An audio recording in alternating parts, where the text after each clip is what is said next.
Hi, everyone, and welcome to OsteAo, that's with a capital TEA, where osteo warriors in treatment and recent survivors spill the tea on all things osteosarcoma and cancer from the adolescent and young adult patient perspective.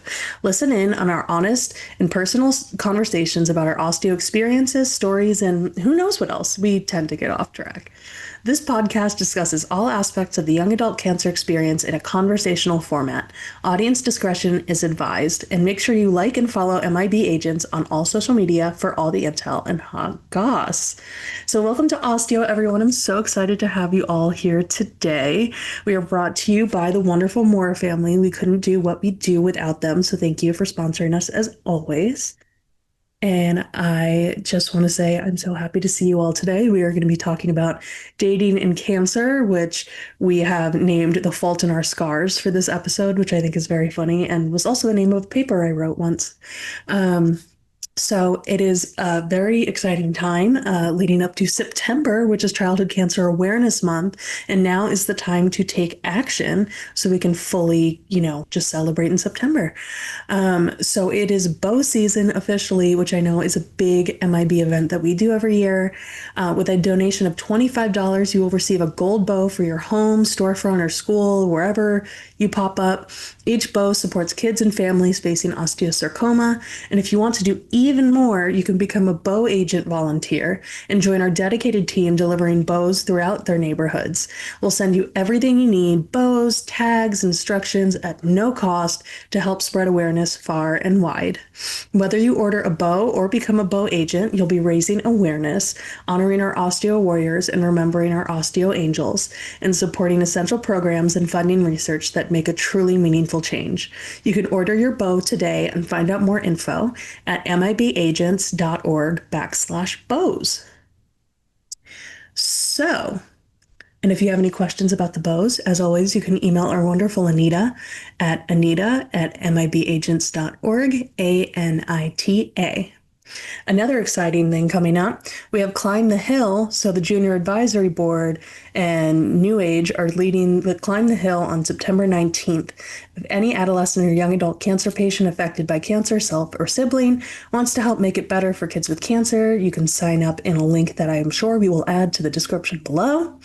We also would like anyone doing a fundraiser for Childhood Cancer Awareness Month to contact Anita and connect with her for support in setting it up and making it the most impactful possible. So very, very excited. And as always, please feel free to reach out to us and submit ideas for future topics. We always love to hear from you. And again, this is all about engaging with the AYA cancer community. So whatever you guys want to hear, we will talk about. So welcome back, everybody. This is such a great group. I'm so happy to have everyone here. So we're going to go into our favorite and only segment. What's the tea? No, like literally. So we're just going to go around and share what we're drinking, rate it, and just give a short backstory on ourselves, like our name, age, where we're from, and what we're up to. So my name is Mia. I am 26. I live in LA with my mom and our 5 cats and 2 dogs. We have a full house, even though it's just 2 people. I am currently in a cannabis studies program at Syracuse University. That's all online. And I really, really enjoy it. I have had osteosarcoma now since September of 2018. So coming up on my 7th year cancerversary, thinking I should go to Vegas. But I started as a right proximal tibia tumor that had broken through. Had a right limb salvage in my right lower leg and partially upper leg. I've had multiple lung ablations and surgeries, multiple bone ablations in multiple locations and immunotherapy. I've basically done everything except radiation and an ambulance ride. Other than that, I've pretty much hit everything on the bingo card when it comes to cancer. And today, I am drinking the most LA thing possible, which is the Goop Kitchen, which is owned by Gwyneth Paltrow, Yuzu Honey Ginger Tonic, because my mom and I both got sinus infections that are pretty nasty. So I am thankfully recovering from that, but drinking this, and it is delicious, and it's got that, if you love strong ginger, it's phenomenal. So I'm going to give it a 10 because it's nice and refreshing on this very hot day. And Sammy, I'm going to throw it over to you. Hi, thank you so much, Mia, too, for taking everything over at the beginning. I just had a surgery last week, so I'm a little bit out of it. So she's kind of taking the brunt of the work, so I really appreciate it. Of course.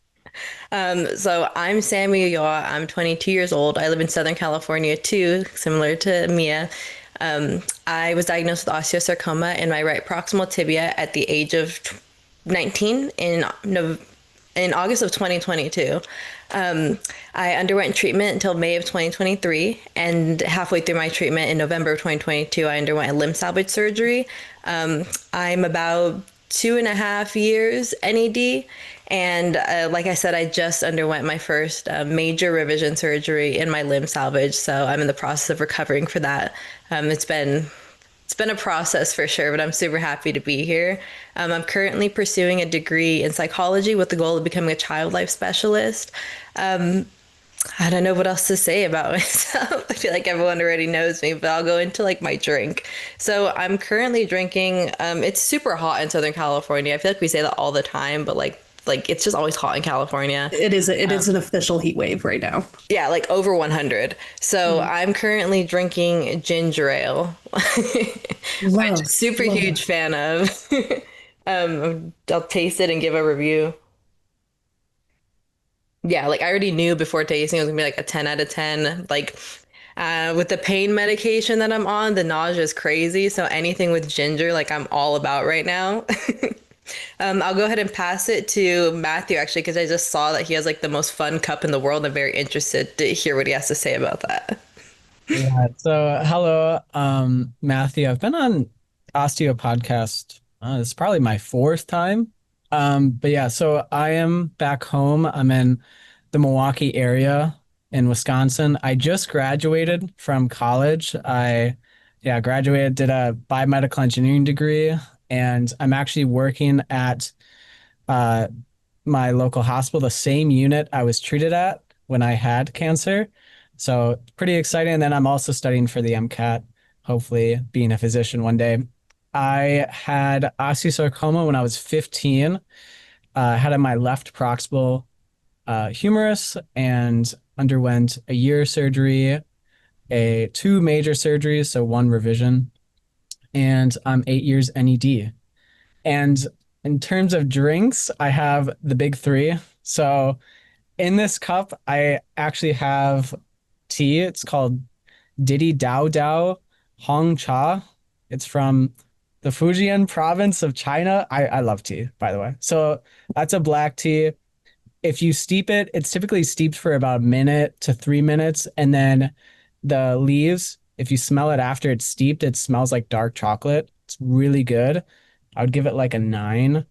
And then I have bubbler. This is like on my side by my side all the time. It's actually twisted elixir. I would give it a 9 or a 10. And then I do have my water. So this is from the Rainforest Cafe. I think his name is Cha Cha. And yeah, this is my home water bottle. So, water is obvious 10. And then I'll pass it on to Elise. Oh my God, I love that, Matthew. I don't know how I'll show that up. I just have my water bottle with me. Okay, hi, I'm Elise. I am 19 years old. I'm from Houston, Texas, and I'm currently going to school at Texas A&M for pre-nursing right now. And I'm looking to get into a nursing school for my junior year. I'll be applying this semester. So that's coming up for me. I was diagnosed when I was 8. So I am 10 years NED now. I had a rotation plasty and everything's been going well since then. So I am drinking out of my Tiana Awala. She goes everywhere with me. I even put a little sticker on her. And it's just ice water. So 10 out of 10 because I love water. And then Jillian, you're last. Hi, I'm Gillian Okimoto. I'm now 19 years old and I'm from New York City. But I attend school in Rhode Island. I go to Brown University and Rhode Island School of Design. I'm studying environmental science and illustration. I was diagnosed with osteosarcoma back in 2017 when I was 11. And since then, I've had 9 months of chemotherapy and I think 9 surgeries to regrow the gap left in my bone in a process called distraction osteogenesis.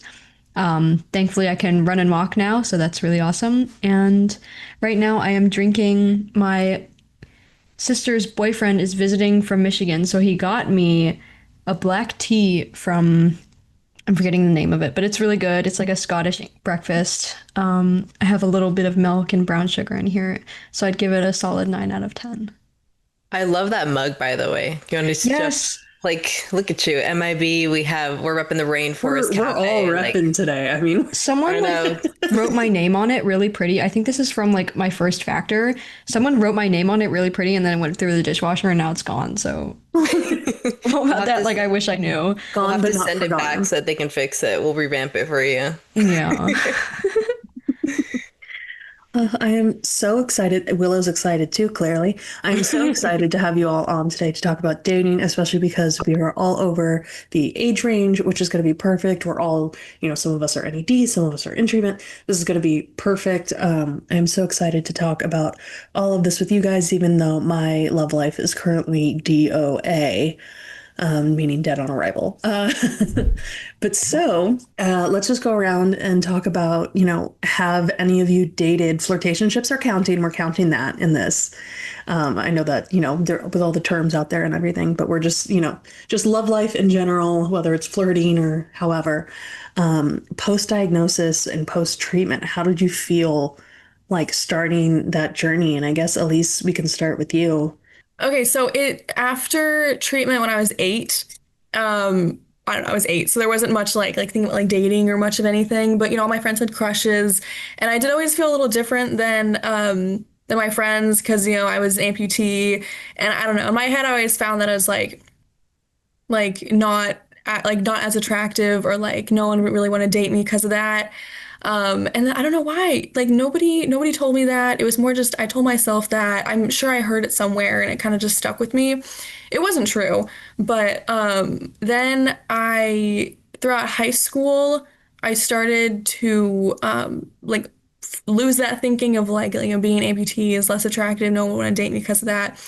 And then also guys started hitting on me, which was crazy. Because I don't know, in my head I always thought, well, no one would hit on me because I'm an amputee, and then it clicked that nobody really cares. But then also in high school I realized that I was gay, so I was like, well, this isn't gonna work out anyway. So I didn't really date anyone in high school. I don't know, I was more just like focused on myself and my friends, which, I do kind of appreciate now looking back on it.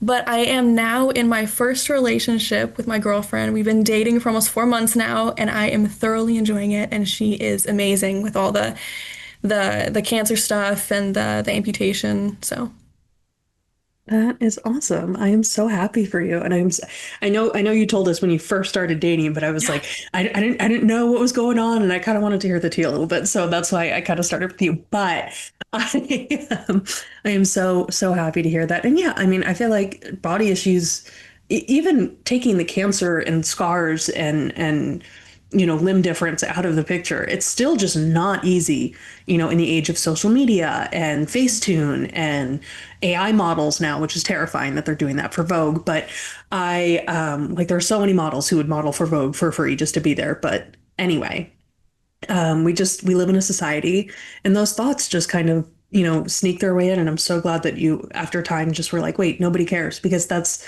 the truth of it. And if they do care, it's not someone that you want to even be friends with, much less date. So I totally get it. Matthew, what about you?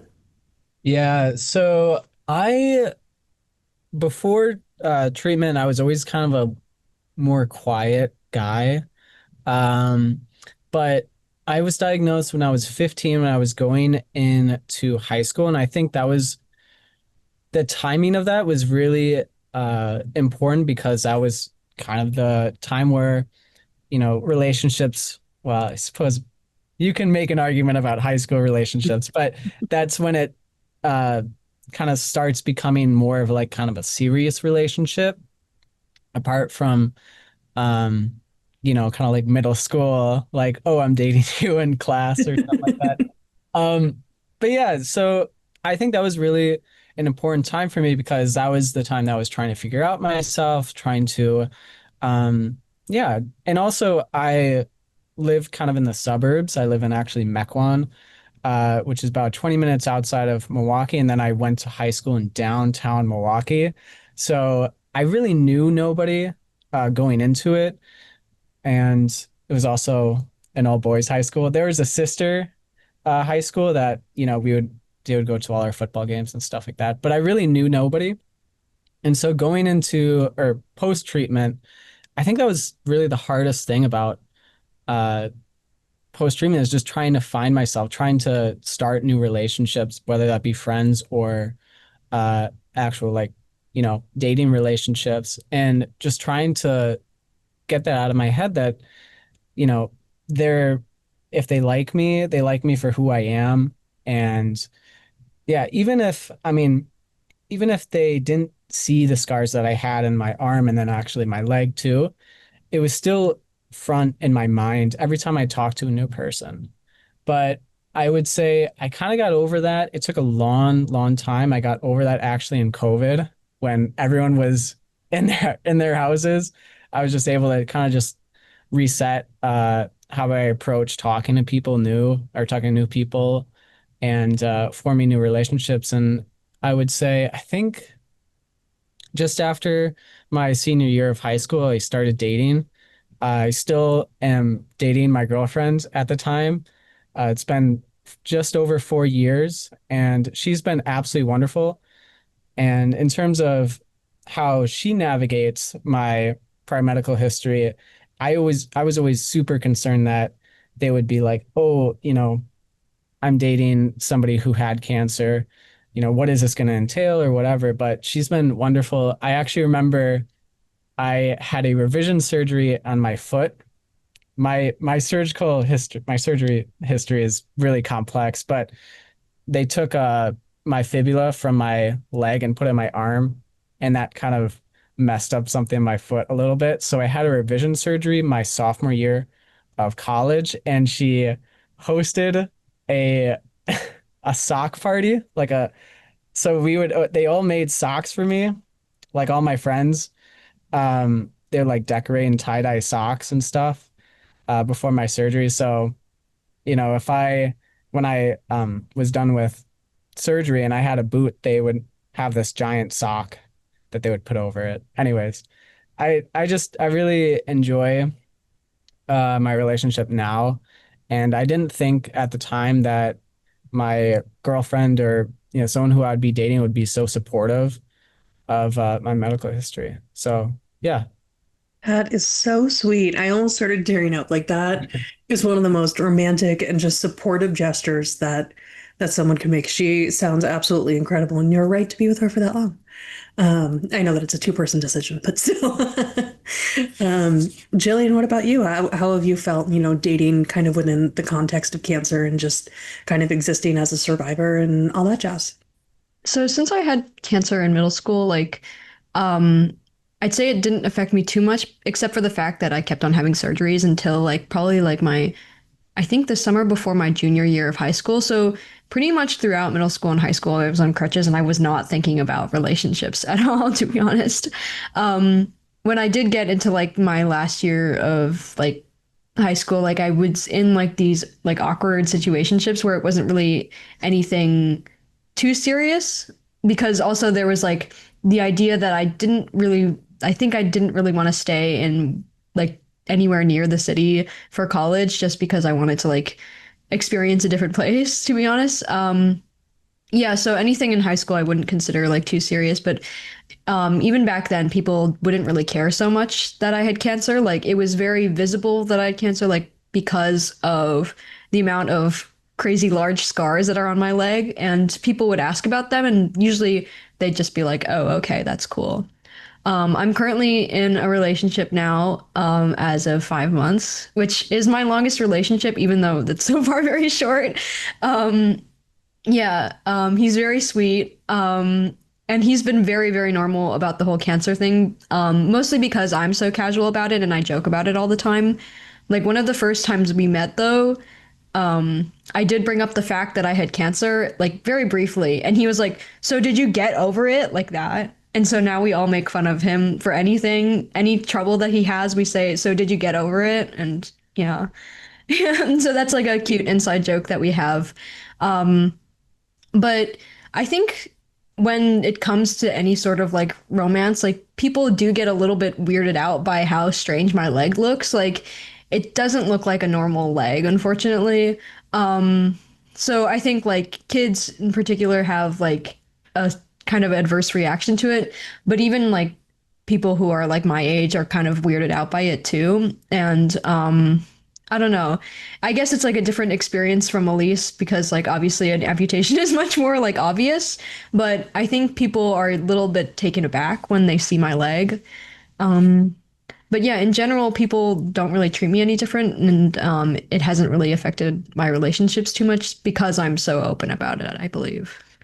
No, it's that's the best way to be, in my opinion, is to, be open about it. Obviously, everyone has their own journey. Congratulations on your new relationship. That is awesome. I am so happy for you. It's so great. Whether it doesn't matter if it's a significant other or a friend, just when you know that you have someone that you can rely on in your corner. And then once you throw that romantic connection in there too, that is just like so priceless and valuable. And just opening yourself up, it just makes me so happy because after everything we've been through, we deserve to be happy. We deserve to love and to live just like everyone else does. And I feel like, when you are on the cancer channel for so long, you're so focused on that, and then you get out and you're going, be what? So um, and the body differences too, obviously. I can give a little bit of my dating history, which is very brief. Um, but I when I was in high school, I mainly focused on friends and academics, which I don't regret, especially because we only had a graduating class of 98. So it's not like, and 36 of us had been there since kindergarten. So I've known most of these people my whole life. So it was a little kind of, it felt a little incesty, even though it wasn't to be dating people that I've known for forever. And then when I went off to college, I had a flirtationship here and there, but I really didn't focus on dating my freshman year because I wanted to make solid friends because I believe that social support is the best way to thrive in any environment. And I was out of state, so I really just wanted like solid friends. Um, and then obviously right after freshman year, I was diagnosed and had to take a back seat to everything because treatment was really a lot. I did the 9 month map, and then my right limb salvage was after my first rounds of chemo. And then I had to have a bunch of revisions. And Gillian, like you were saying, mine, it looks like I have two kneecaps essentially, which doesn't really make any sense. And so, like, and I like wearing tight pants and tight clothing and things like that. So sometimes you can just kind of see. And my port scars, are very obvious. So, I feel like sometimes that can throw people off a little bit, but I think what really got into my head, and I'm going to be completely honest, it's something that I'm still battling now. And, again, going back to we live in a society, um, chemo completely changes your body, your hormones, your everything. And so I had gained about 90 pounds in 8 months from treatment, and growing up in LA, going to school with people who actually have big modeling careers now. It's a little difficult when you grow up in an environment. I'm not saying I grew up in a shallow environment, but when you grow up surrounded by people who are in the entertainment industry and where appearances matter for professions, it can be pretty daunting. So it was a big change in my bodily appearance. And so my confidence, even before cancer, wasn't all that high. So then going into it, I was like, well, I who would want to date me while I'm going through this? And I had all these negative thoughts, and it took a lot of therapy, to get through that, and a lot of building of self-confidence. And I did that through my amazing friendships. And, I just kind of started, my therapist was like, you just need to start online dating, like just like make the profiles again. And I was like, I haven't done that since before cancer. And so I finally decided to do it. And that's how I got in my first serious relationship. Literally within 3 weeks of activating my Hinge profile, I met my ex-girlfriend, and we were together for just over a year and a half. So it was an amazing relationship with lots of care and love. She's really sweet. Mostly it was just a distance thing that ended things. but yeah, it's just different, body image issues and then confidence and finding people who understand trauma. It's like people, I feel like, and again, anyone jump in at any time if you feel the same way, but it's like when you have gone through these major surgeries and these kind of life altering experiences, and then someone's like, I can't handle this. I got a C- on my exam. This is the worst thing that's ever happened to me. And you're just like, be for real. You know what I mean? Like, how have you guys heard that at all from partners? I know Jillian, you were saying that. Did you get over it?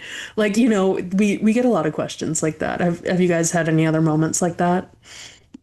Um, yeah, I mean, like people saying things that like they probably like shouldn't say or that are like pretty inconsiderate. Like I experienced a lot of that within like my time. So I wasn't like everyone else that was just focused on school and high school. I actually did end up like having a boyfriend that I had for 6 years up until the point that I was diagnosed.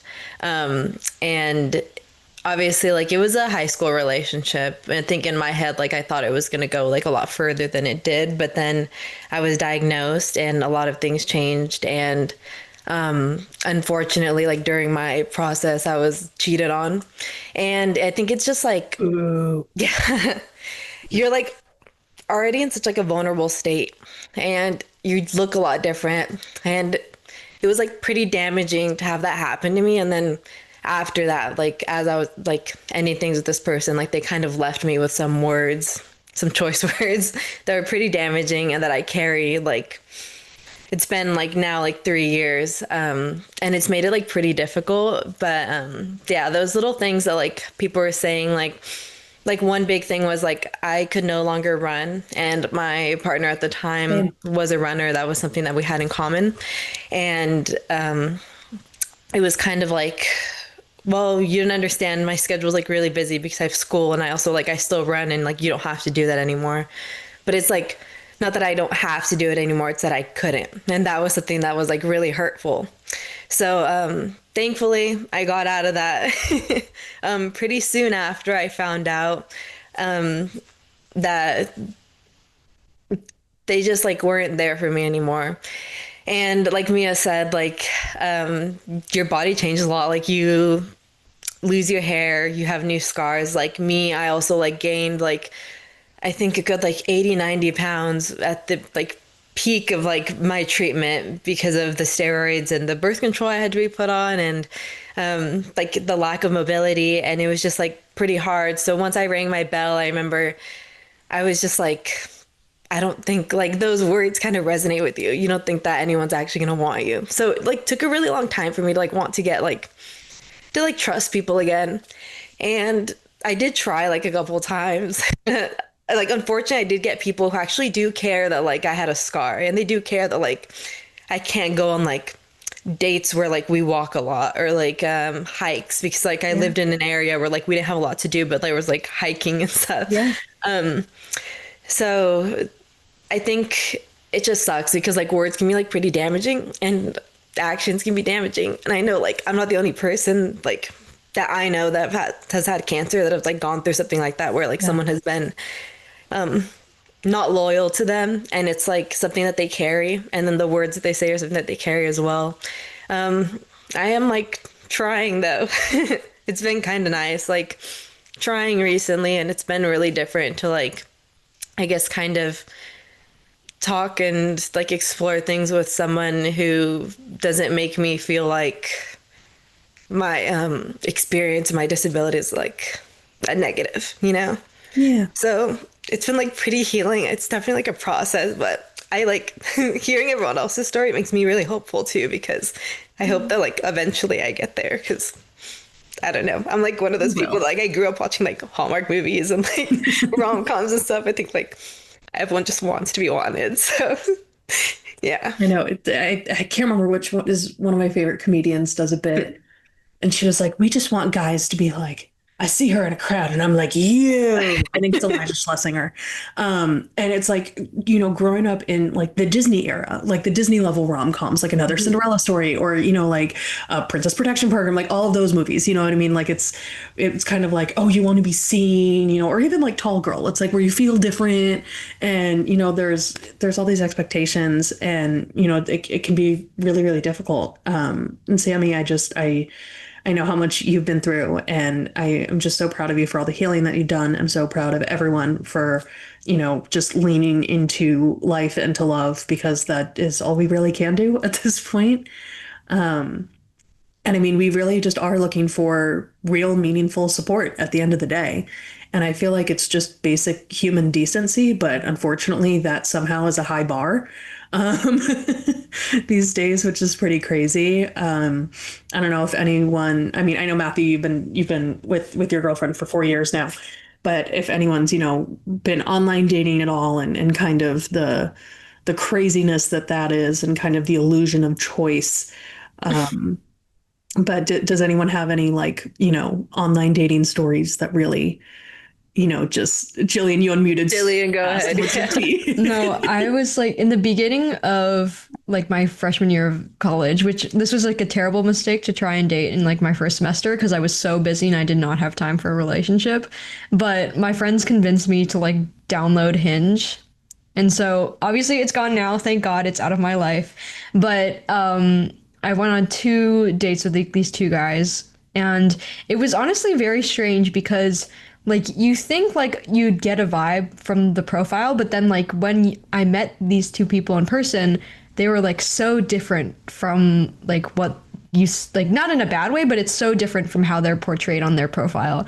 And it's honestly really, really strange. But in the end, like I feel like with any sort of relationship, and this doesn't really have to do with like cancer in any way, but like with any sort of relationship that I'd start, like I'd feel like I'd have a better connection from them if I met them in person. I think this is just a personal thing. It can be different for everyone, of course.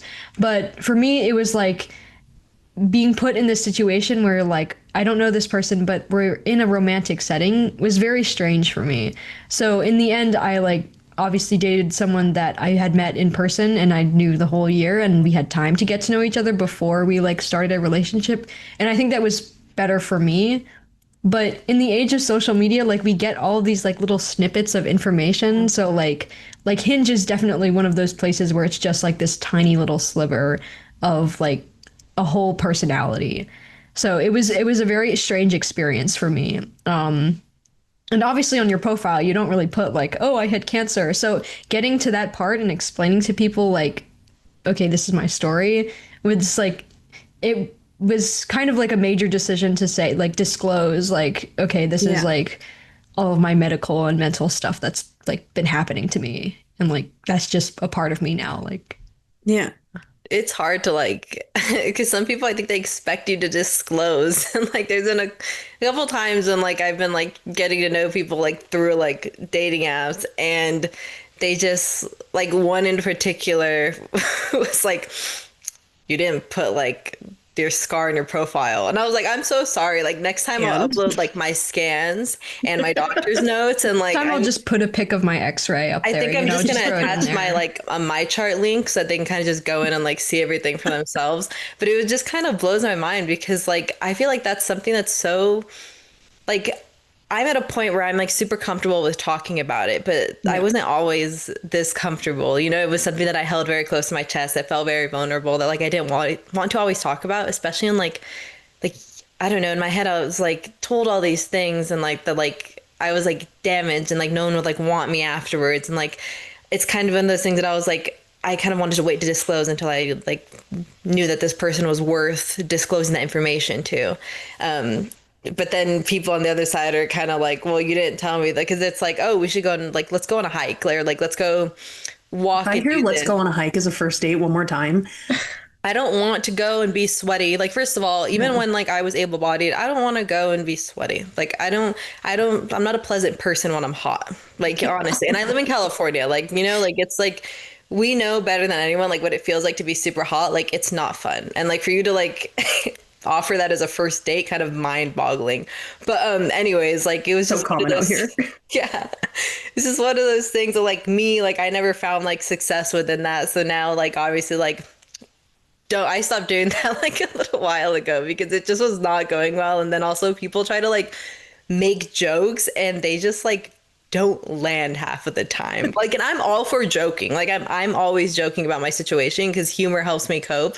But like, I'm like when other people do it and they just like no, like it's ridiculous. But it's just like online dating. Like I've heard one success story. My sister and her husband actually met on Tinder, and they've been together now like 5 6 years. Just got married last year in December. So like they are like the exception in my mind, but they're like the one in like a million because like I go on there and there's like no way any of these people would be anyone that I would like go forth with. Maybe just the area we're in, though, also be because honestly, like Southern California, like I don't know if I have to say anything else. Like it's like LA people, like Yeah. SoundCloud rappers, which if that's your thing, that's super cool.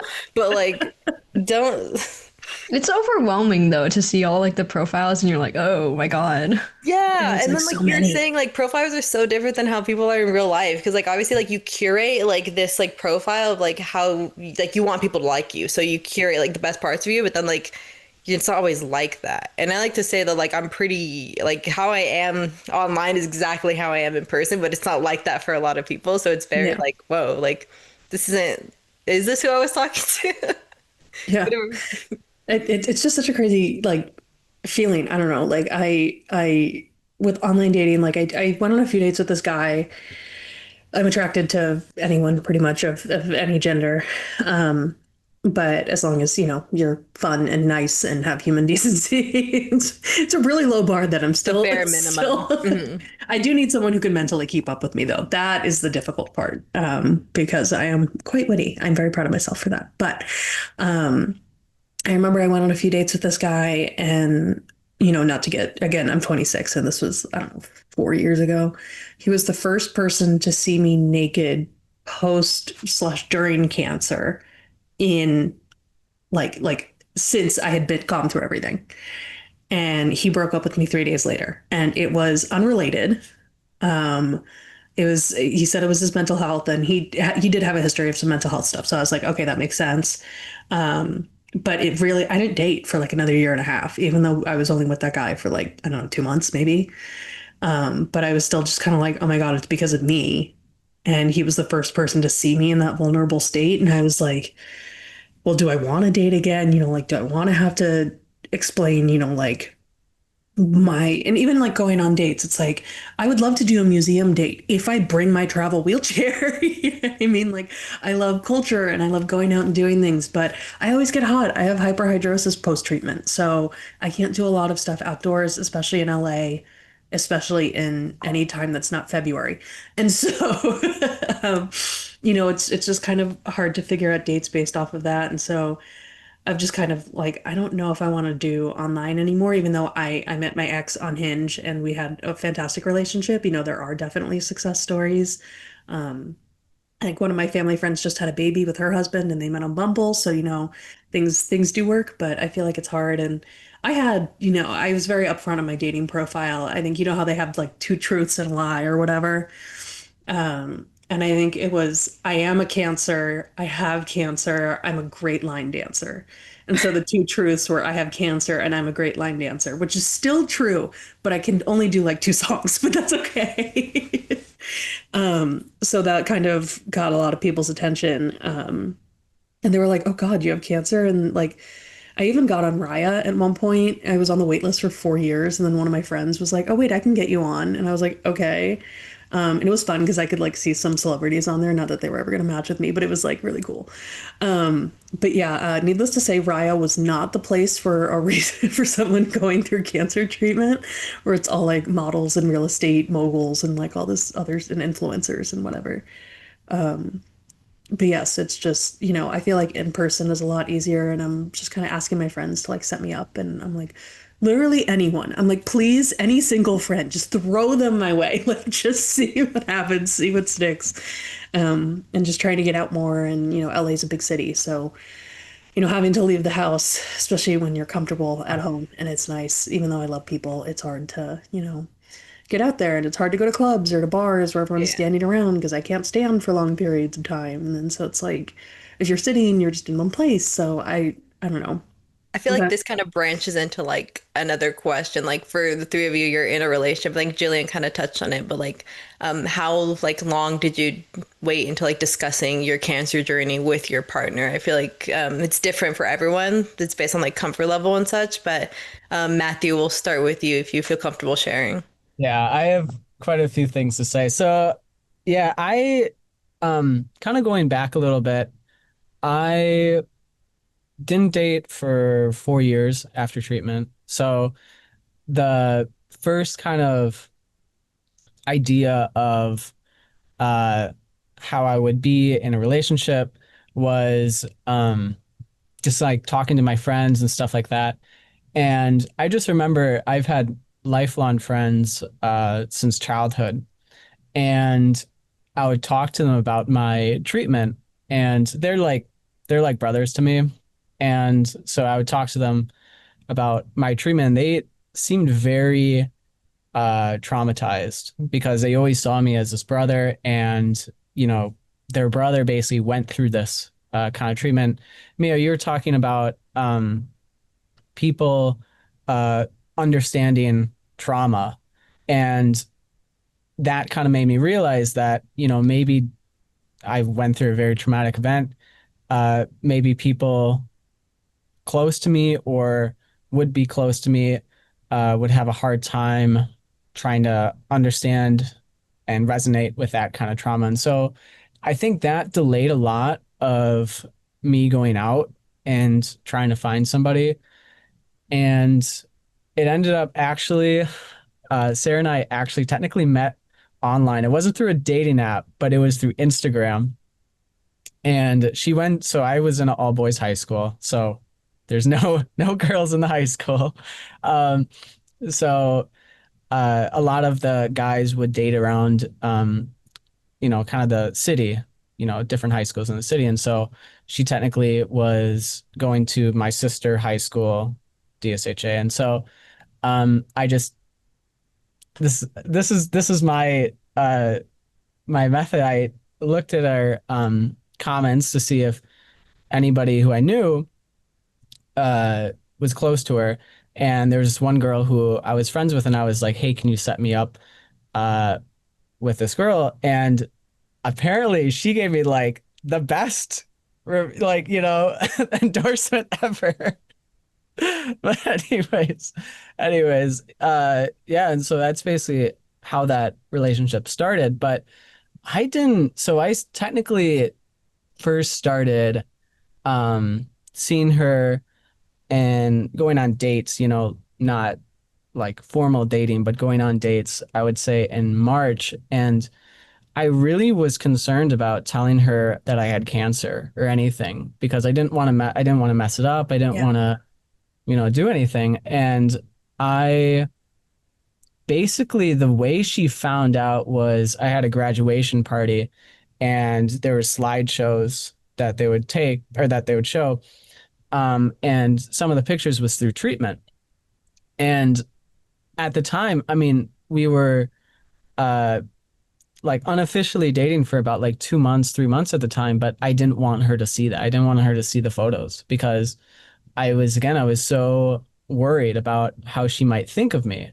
Yeah. Still, this is 4 years after treatment. This is um, when I was gained a lot of confidence afterwards, but I was still very worried. And then I think about a month later, maybe a couple weeks later, I actually like told her like, yeah, I had cancer and this kind of a thing I went through. But it was very difficult for me to, um, let alone anybody, let alone strangers, but it was very difficult to break that to my girlfriend because I was just so worried. I didn't want to lose the relationship.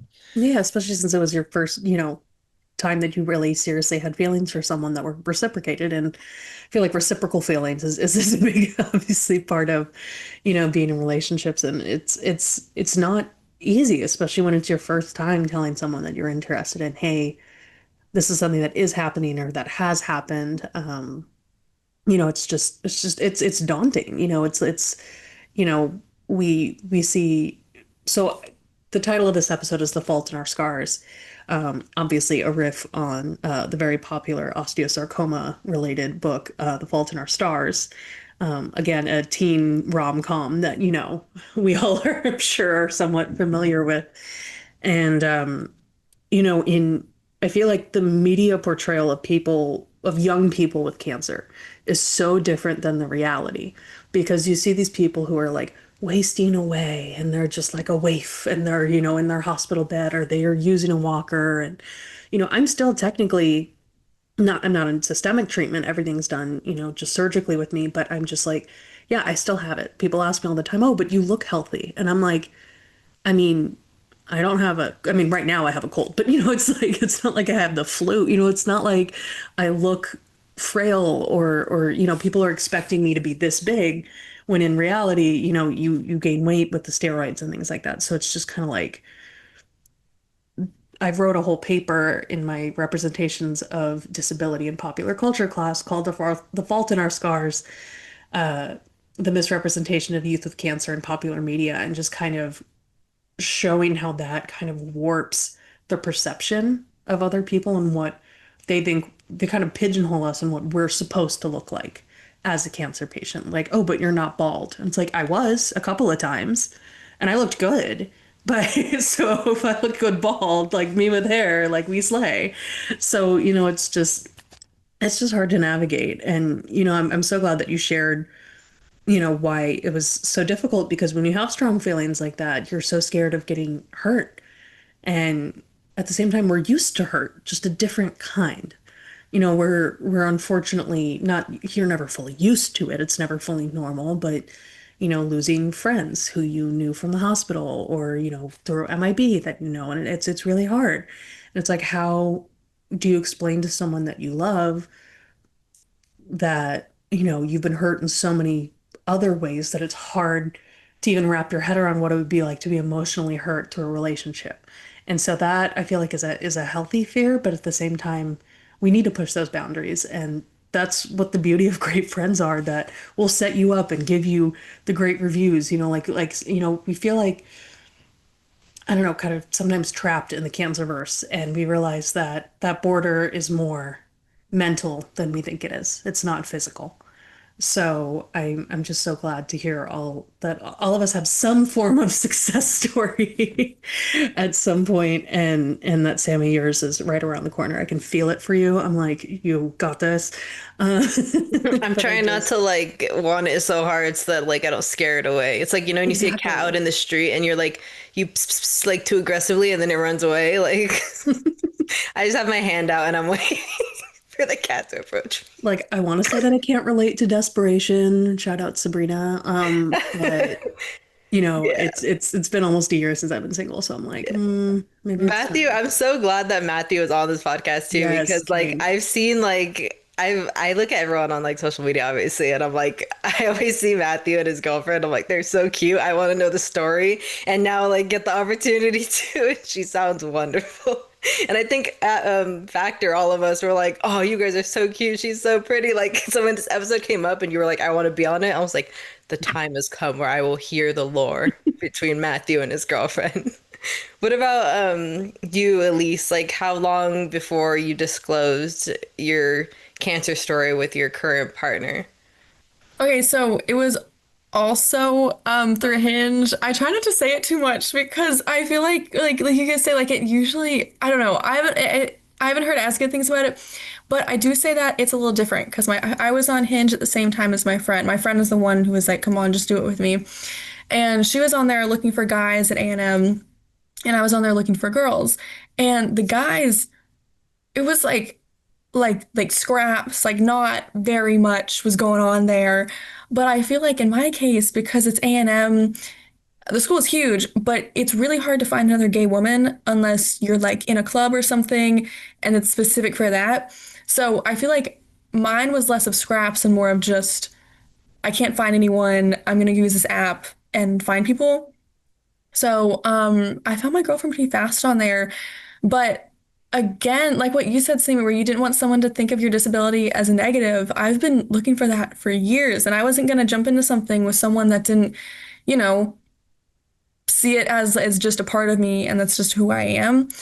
So, I talked to her for a little bit on there, and like I don't know, just like bestie vibes. Like we talked for forever, and then I finally asked her on a date. And the night before the date, I messaged her and I was like, okay, so you haven't asked me anything about my leg. Like, just know like I'm okay, I'm open to it because in my profile I put on there like fun fact about me, and it was like I had a rare bone cancer when I was 8 years old, and then right above it was a picture of me like on a little picnic, and my like you can see my prosthetic. And then apparently I didn't know this at the time. She was like, leg. What leg? What do you mean? And then she went to my Instagram profile, and I have tons of pictures in there of me with my leg out. And she's like, oh my God, you're an amputee.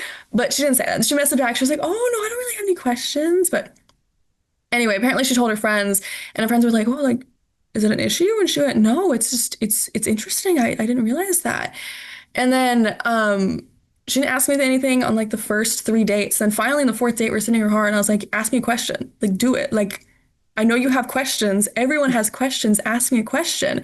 And she was like, I don't really have, like, what do people ask you questions? I was like, yeah, everyone's asking me questions. Ask me a question. And then she was like, no, you had a rotationoplasty. I understand how the leg works. Like, I don't have any like you want me to ask. I don't know. She was confused about how like people ask me weird questions, and I was like, just ask me a question about it. And she's like, I don't really have questions. Like it's just a part. It's like it's a thing that's a part of you, you know. I was Hmm. like, okay, yeah, okay. I don't know. I still find it kind of suspicious, but as the relationship has progressed, she still finds it weird that people will say weird things to me, and she's like, why would people say that? And I'm like, okay, you're perfect. Thank you for thinking it's weird as I think it is. But she's 100% on board with the fact that I am disabled. But even then, I'll bring it up with her sometimes, and I'm like, "Well, we can't go on a bike ride if we want to." And she's like, "Well, I don't want to go on a bike ride. Do you want to go on a bike ride?" But she understands that, it takes me a little bit longer to get out of the car. When we go up the 3 flights of stairs to her apartment, she's the one carrying everything. Um, it's basically it. She's been great about the whole thing. And it's mostly been the amputation, like the disability part of the whole cancer thing.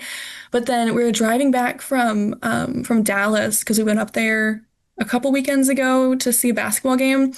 And we were driving back, and I was scrolling through Instagram, and that's when I saw Penelope's post, and then I saw another post from someone else with that we know with their MIB. And then I was just sitting there. I started like bawling in the passenger seat. I don't know where it came from. I think it was just an emotional weekend, but I was bawling in the passenger seat. And then I don't know, we're listening to music. So then she looks over and she notices, and she's like, "Oh my God, you okay?" So then that was like the actual like traumatic like cancer part of it with people that Yeah. I know, and people not having as good of an outcome. And then she also helped me through that. So she has been on board with everything, and I feel very, I want to say lucky, because I feel like not there aren't as many people in the world as you would hope that are like that. So Yeah, I it was so refreshing to have someone who just like you're saying, like finds it weird that there's so many questions, like that just like Yeah. accepts, because I understand curiosity. Like I always like am okay with answering people's questions, but like it must be so nice like have a partner who's just like that's a part of you, and like why there's no question about it. Like that's just you, and I care about you, and that's it. So she sounds wonderful. she Yeah, she is, There she's sounds we so go. You just sweet. added to like my list of like success stories on like dating apps. Now we have Mia, you said one, we have my sister, now I have Elise. So like slowly, like I'm starting to build my confidence, but like how you're saying, like there's just scraps. Like I've had better interactions with like women on there than I have with like men. Yeah. Because like how you're saying, like pretty slim pickings on there when it comes to men. What about you, Jillian? Like, you want to tell us a little bit about like how that went for you, like sharing with your partner your story, Yeah, more than just like I the kind of inside joke, I'll which is kind of really keep this funny. brief because I already like talked about it a little bit. But in general, like my current partner has been very, very supportive, as I mentioned. I think like since I joke about it so often, like a lot of my friends kind of get used to the idea. And we've also talked about how we use humor to cope a lot. I like think we had a whole episode on it on this podcast. But yeah, so I use humor to cope a lot, and it's funny. I make some great jokes all the time, and I think a lot of my friends like kind of thought like, okay, like she's completely over it now. But then when kind of similar to what Elise was saying, like when I heard out about Penelope, like it was really, really upsetting. And it was, I don't remember, but it was like in the first semester. And um like I kind of broke down a little because yeah, because I was thinking like, oh, I had just seen her at Factor and like it's like sometimes you don't realize like some people are like still in it. Um because sometimes like I have to say like sometimes I just forget like how terrible treatment was because like in some part of me just blocks it out. But when I heard about Penelope, I was really upset, and I think a lot of my friends were really shocked, and they didn't really know how to react. Um, but then my partner, he was very, very sweet, and I think immediately he knew that like um, it wasn't something that I just like joke about. And so like he gave me a hug and he's not very much of a hugger, so he gave me like this really long hug and this was before we were dating. Um so he gave me this really long hug and then I think I went into my dorm and then like later I opened the door to like just brush my teeth or something and he had left me like this note and food in front of my door and I was like, okay, this is the kind of support that I want or need. And yeah, it really meant a lot to me and like well, I miss Penelope all the time. Yeah, Yeah, but she's the best. she's the best. Yeah. Yeah. So yeah, it made me see like, okay, this is like, because a lot of like the times I've been in relationships, like people really don't know how Yeah. to talk to me about it because I think I maybe I joke about it a bit too much, but it's funny to me. Um, yeah. So I think like the way he like quickly switched from like, okay, this isn't a joke.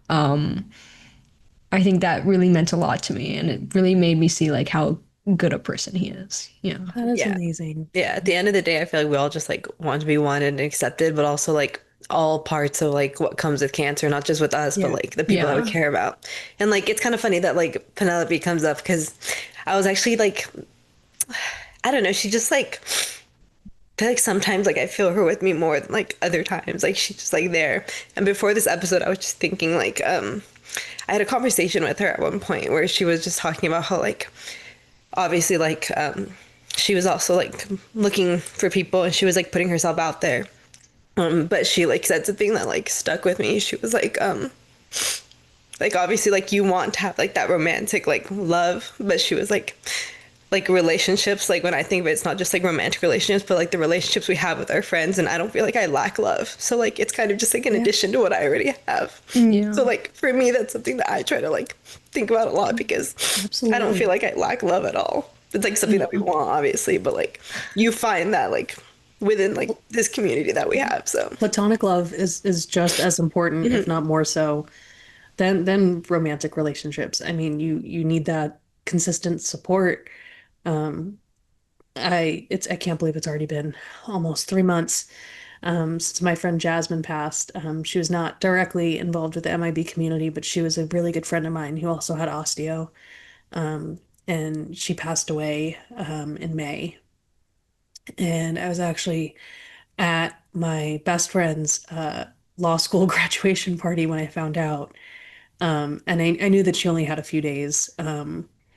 But I left early and um, it was one of the most supportive things anyone's ever done for me is even though she's studying for the bar exam and she was, going through her own family stuff. My best friend Ava drove 2.5 hours during peak traffic times there and back to be with me just for Jasmine's celebration of life.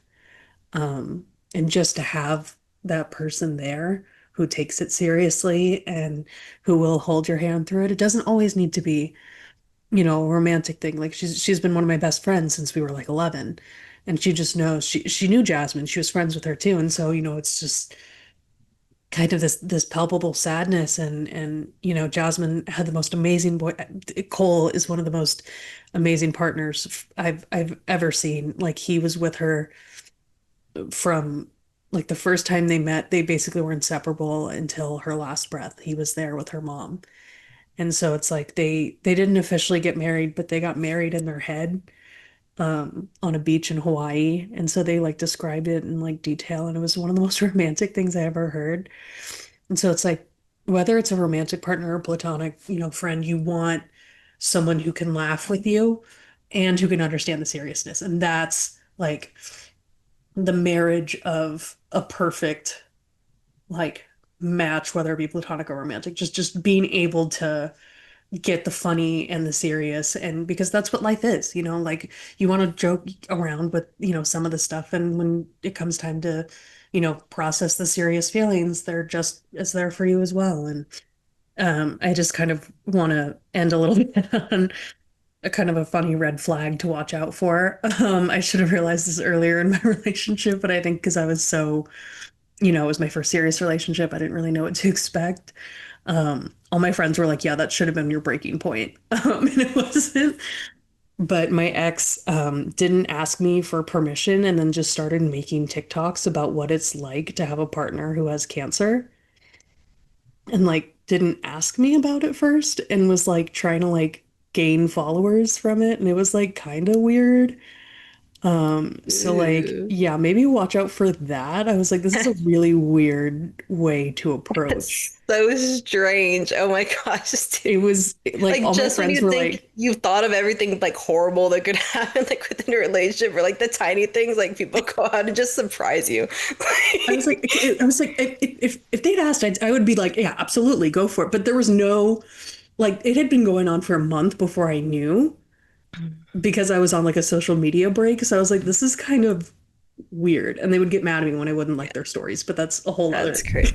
I think one thing that like to wrap this up, like one quick question for everyone is like what advice do you have for viewers that are post treatment, in treatment, like as far as relationships go, like what do you look for? What should you avoid? Like just what's a solid piece of advice you guys have? I feel like the three of you are going to give the best because you guys are in it. So we'll start with Matthew. Like what's a piece of advice you have for the people watching? Well, Mia, did you have something to say? I was aggressively raising Raise my your hand. I'm hand. so Yeah. sorry, dude. I don't have my Sorry. glasses on and like I'm like terribly blind. Love yourself before you love anybody else. Shout out RuPaul. You have to have, if you don't have that self-confidence, you might end up with someone who takes advantage of that fact. So love yourself as you are, even if you feel like you're just like, I feel like I'm just a cancer-ridden mess half the time. But at the same time, that doesn't mean that I'm unworthy of love. And you should love yourself, and having supportive friends will help you love yourself. And yeah, once you feel set in that, then go for it. But you are all worthy of love. And yeah, Matthew, what's your advice? I would say, yeah, I really believe that, um, there's someone out there. I would say, people aren't gonna, anyone you meet, everyone you meet, is gonna be a little bit different. So there's gonna be some people that are just gonna be, not for you. They might, not be as compassionate or as understanding as you really hope to be. And I think that even if you really wanted a relationship and they just don't really seem to reciprocate that kind of compassion, support, and love that you want, that you need, it's okay. But just understand that there will be someone out there for you no matter what. It's something I really took a long time to understand. There's someone that's going to be perfect for you, who's going to show you love and support that you didn't even understand that it could happen. So yeah, just understand that there's going to be someone for you out there. That was beautiful. I'm like taking notes. Elise. Don't settle for someone who won't accept you for all the past medical history and the disabilities, because there are definitely people out there who are okay with you, not okay with, but definitely like see your disability as part of you and something that's never going to go away, and it's there and they'll be okay with it. So don't settle for someone that is not okay with it because they're not good people. There we go. What about you, Gillian? I hate to reiterate what's already been said, but platonic love is so important. And like I have to say, like with our age, I argue that it's more important than romantic love. Just because like when like I was upset about Penelope, like my partner wasn't my partner at the time, he was my friend, and my friends were the one along with my family who was like supporting me and like helping me when I was upset. So I think like well, your friends, like obviously like sometimes relationships don't work out, and like it's not the end of the world. But your friends are like the ones who are going to be sticking with you like your whole life. So I'd say like yeah, your friends are really really important. Yeah. And Matthew, yeah. one thing, you are a better person than you think you are. I think we go through, all this treatment. We've had a lot of surgeries and a lot of changes to our bodies. And I think, you know, because of that, we look inwards a lot and we're very critical of ourselves. But just understand that, you're smarter, you're more attractive, you're more compassionate than you think you even are, no matter what. I think is really important to know about yourself. Yeah. I think I'd say that um like you're not damaged and you're still like worthy, and just because you aren't like the person you were before cancer, like someone's still gonna like love everything about you after cancer. So it's kind of just like be patient and don't settle, and I'm like talking to myself right now like like it's gonna be okay.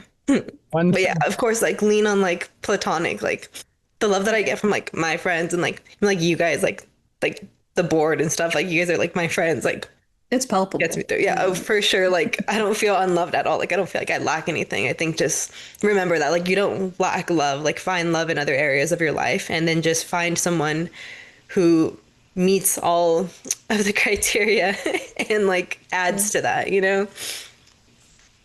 And just have fun. Have Have fun fun. and Yeah. enjoy life. That's I mean, at the end of the day, that's what we all should be doing to, the best of our extent. So thank you again for everyone for being here. This has been such a great episode. Heartfelt, all of the heart feels, from situationships to coping with loss. And I just think that we really hit on a lot of important points today. So I just really want to thank you guys again for joining us. As always, you are amazing. And thank you again, as always, to the Moore family for their generous support of our Osteo podcast and creating a space for young adults like us experiencing cancer to share, relate, and heal together and talk about our relationships and love, life, and, laugh and all those things. Thanks for tuning into OsteAo, the Osteosarcoma podcast. Be sure to follow MIB Agents on social media at the links below in the description for all of the intel and hot goss. Thank you to Gillian, Elise, and Matthew for joining us today and opening up your hearts. We will see you next episode. And for now, we're your hosts, Mia And Sammy.